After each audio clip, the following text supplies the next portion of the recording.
Bom, a gente começa essa edição do Agricultura destacando que na última semana, aqui no Agricultura BR, a situação da greve dos estivadores nos portos argentinos, que pode afetar alguns fornecimentos ao Brasil, como por exemplo o do trigo. Para explorar um pouco mais sobre este assunto, a jornalista Sara Kirchhoff conversou com Maurício Giraldelli. Ele comentou que, dependente do cenário dos preços, o trigo deverá ser substituído pelo milho em algumas situações. Maurício é membro e ex-presidente da Câmara Setorial do Trigo e atual diretor de suprimento de duas empresas do setor. Acompanhe a entrevista. Exatamente, vamos conversar sobre esse assunto com Maurício Giraldelli, ele que é membro da Câmara Setorial do Trigo do Estado de São Paulo, já foi presidente e hoje é também diretor de suprimentos de duas empresas relacionadas a esse mercado. Maurício, eu começo te dando as boas-vindas pela sua participação aqui conosco, falando também de São Paulo, e eu queria entender se essa situação dos portos lá na Argentina, ela nos afeta aqui no Brasil e quanto que isso nos afeta. Bem-vindo mais uma vez ao canal do Boi. Olá, tudo bem? Vamos começar. Vou falar sobre a greve nos portos da Argentina, mas eu queria dar um briefing de como está a safra de trigo paulista e a safra de trigo no Brasil de uma forma geral, né? Nós começamos a safra esse ano com um aumento de cerca de 87% em relação à safra passada, né? E as pessoas perguntam, poxa, mas por que subiu tanto? Pela variação cambial, nós tivemos um aumento real no câmbio de 40%, mas uma falta de trigo na Argentina na safra passada, devido a uma quebra muito significativa, e a Argentina também exportou muito trigo para novos destinos, isso fez com que o preço do trigo disparasse no mercado nacional. E a pergunta que me fazem é assim, poxa, mas agora o câmbio, ele deu uma cedida por conta da entrada de investimentos internacionais, a Bolsa bateu 118 mil pontos, o câmbio caiu cerca de 10%, o trigo vai cair? O que eu falo, o que eu disse, né, e o que eu venho falando para a minha área comercial é que o trigo ele se acomodou, ou seja, o trigo foi vendido a R$ 1.500 na entrada da safra por não ter um estoque de passagem e pelo câmbio estar acima de 5,50. Agora ele deu uma acomodada nos R$ 1.350 FOB, e eu não acredito que ele caia muito além disso. Por quê? Porque tem alguns fatores que contribuem para esse trigo manter esse patamar de preço. Um deles, que é o milho, porque nós tivemos uma seca muito significativa no Rio Grande do Sul e no Paraná. A consequência disso é que o farelo de trigo subiu mais de 100%, e ele vai manter o preço e muito provavelmente o trigo venha a ser um substituto do milho na ração para gerar proteína animal. Então, o nosso mercado ele é interligado, um produto puxa o outro, então o cenário para esse primeiro semestre em relação a preço já está meio que definido, né? Uhum. E para corroborar com isso, a Argentina iniciou uma greve no começo de dezembro, que foi a greve dos estivadores, e após a greve dos estivadores, o sindicato dos petroleiros também entraram em greve, e essa greve perdura até hoje e a gente não vê nenhum sinal de arrefecimento.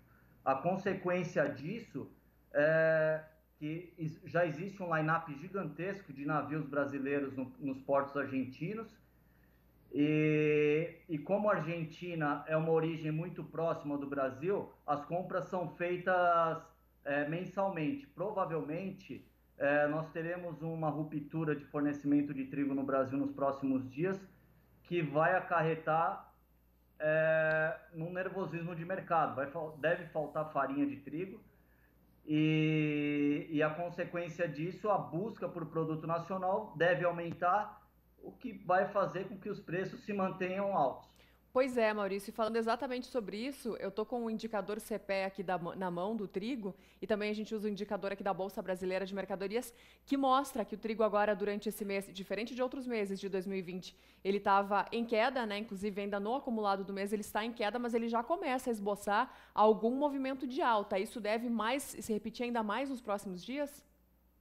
Sim, sim. O que aconteceu, na verdade, é o seguinte, como eu havia dito, nós não tivemos esse ano estoque de passagem de trigo. Então, no início da safra, foi uma corrida em busca de trigo nacional. O preço chegou a bater R$ 1.500 para retirar nas cooperativas no interior, porque ele estava no limite da paridade de importação do trigo argentino.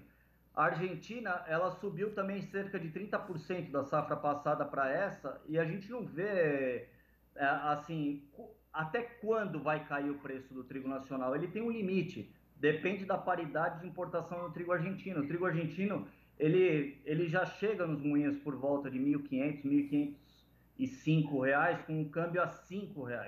Então, qual que é a chance desse trigo vir abaixo disso? É pouco provável que isso aconteça. Então, o trigo nacional, ele vai se basear por conta do trigo argentino. E essa questão da greve vai ser um fator preponderante para análise de preço, enfim. E assim, esses são os fatores que, no meu ponto de vista, não irão mudar no primeiro semestre. O primeiro semestre, em relação a preço para trigo, já está desenhado.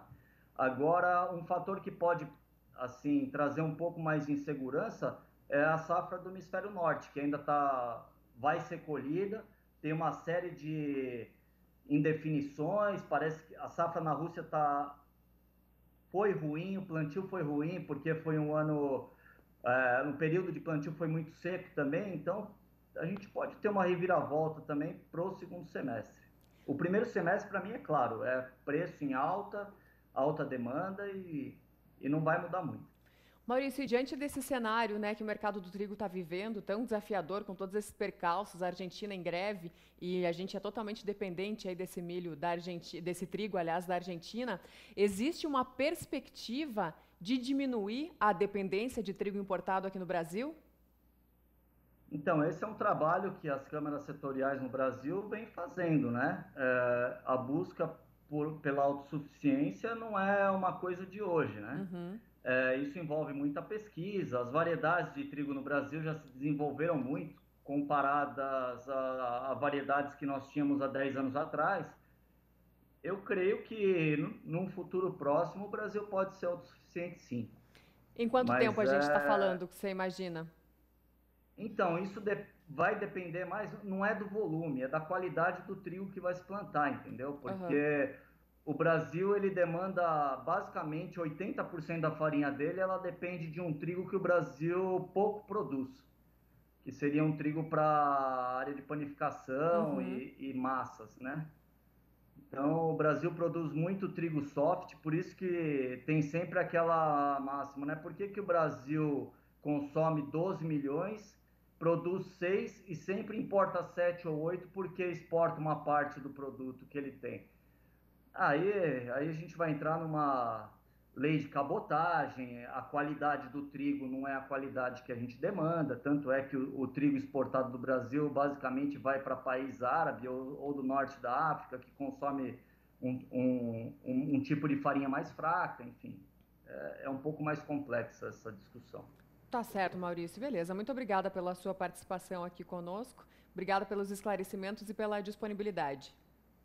Obrigado a vocês. Tudo de bom, feliz ano novo e um bom Natal para todos. Obrigada para todos nós, para você também. Esse foi então o Maurício Giraldelli falando sobre essa situação no mercado do trigo. É com vocês.